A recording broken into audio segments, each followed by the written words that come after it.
तुम्हाला माहीत आहे का की मंडोदरी ही रावणाची पत्नी होती. मंडोदरी ही एक अद्वितीय स्त्री होती, सुंदर, बुद्धिमान आणि धर्मनिष्ठ. पण तिच्या नशिबी दुःख अधिकच होते. ती एक अशी स्त्री होती जिला आपला पती जगातील सर्वात शक्तिशाली असावा असे वाटत होते, पण तोच पती तिच्या मूल्यांशी विसंगत वागला. मंदोदरी लंकेच्या सुवर्ण सिंहासनावर बसली होती, पण तिच्या मनात मात्र शांतीचा अभाव होता. नमस्कार मित्रांनो, आपल्या सर्वांचे स्वागत आहे युथिंग 24 या चॅनलवर. तुम्ही जर इतिहास, संस्कृती आणि पौराणिक कथा समजून घेण्यासाठी उत्सुक असाल तर हे चॅनल तुमच्यासाठीच आहे. कृपया माझ्या म्हणजे युथिंग चॅनलला सबस्क्राईब करा आणि या अद्भुत गोष्टींचा आनंद घ्या. मंदोदरीची वेदना, रावणाची पत्नी आणि तिची दुःखद कथा. चला तर मग आजच्या कथेला सुरुवात करूयात. मंदोदरीचा जन्म आणि तिच्या सौंदर्याचे वर्णन.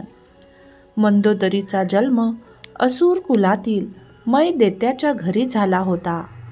तिचा पिता मयासूर हा असुरांमधील श्रेष्ठ वास्तुशिल्पकार होता आणि तिनेही आपल्या वडिलांकडून ज्ञान आणि बुद्धिमत्ता घेतली होती. ती केवळ सुंदर नव्हती तर ती शास्त्र, वेद आणि नैतिक मूल्यांमध्ये पारंगत होती. तिने धर्म आणि नीती नियमांचे पालन करणारी स्त्री म्हणून आपली ओळख निर्माण केली होती. रावण आणि मंदोदरी यांचा विवाह अनेक राजकीय आणि सामरिक कारणांसाठी झाला. सुरुवातीला मंदोदरीला वाटले की रावण हा एक महान योद्धा आणि विद्वान आहे, जो तिला योग्य सन्मान देईल. विवाहानंतर काही काळ तिचे जीवन सुखमय होते. लंकेचा वैभवशाली महाल, सत्ता, संपत्ती आणि ऐश्वर यामुळे ती आनंदी होती. पण हळूहळू तिला जाणवले की तिच्या आयुष्यातील हा आनंद तात्पुरताच आहे. पण हळूहळू मंदोदरीला जाणवू लागले की रावणाच्या सामर्थ्याचा तो स्वतःच्या गर्वासाठी गैरवापर करत आहे. त्याने अत्याचाराच्या वाटेवर चालायला सुरुवात केली आणि आपल्या अहंकारामुळे इतरांना त्रासही देऊ लागला. मंदोदरीने अनेकदा त्याला योग्य मार्ग दाखवण्याचा प्रयत्न केला, पण तो तिच्या सल्ल्यांकडे दुर्लक्ष करत राहिला. रावणाच्या अत्याचारामुळे लंकेत भीतीचे वातावरण पसरले होते आणि मंदोदरीला हे पाहून दुःख होत होते. मंदोदरीने सीता अपहरण रोखण्याचा प्रयत्नही केला. जेव्हा रावणाने सीतेचे अपहरण करण्याचा विचार केला तेव्हा मंदोदरीने त्याला वारंवार सावध केले. तिने त्याला समजावले की राम हा केवळ एक साधा मानव नाही तर एक दिव्य शक्ती आहे.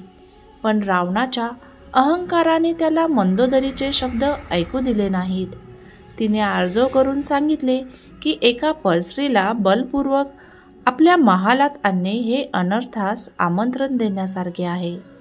तसेच तिने रावणाला अनेकदा सांगितले की सीतेच्या शापामुळे त्याचे राज्य आणि जीवन दोन्हीही नष्ट होईल. पण रावणाने तिच्या चेतावणीकडे दुर्लक्ष केले.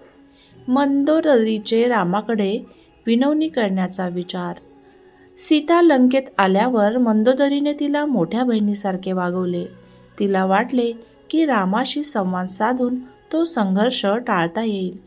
तिने सीतेला मदत करण्याचा प्रयत्नही केला, पण परिस्थिती अशी होती की काहीच करता आले नाही. ती मनातल्या मनात रामाकडे प्रार्थना करत होती की हे विनाश थांबवा. युद्ध आणि मंदोदरीचे दुःख. राम रावण युद्ध सुरू झाले तेव्हा मंदोदरीला कळून चुकले की आता विनाश अटळ आहे. तिच्या डोळ्यांसमोर लंकेच्या योद्ध्यांचा वध होत होता आणि ती हतबल होती.